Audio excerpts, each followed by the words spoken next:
आदिवंदू या भगवंता, आदिवंदू या आईच्या पायावरती थोडंसं पाणी आला. तुम्ही आता काय सांगू शकता ते मला? पहिल्यांदा काय सांगू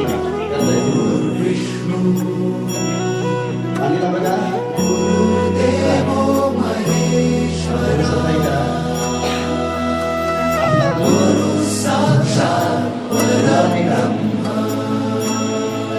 तुम्ही काय घेऊन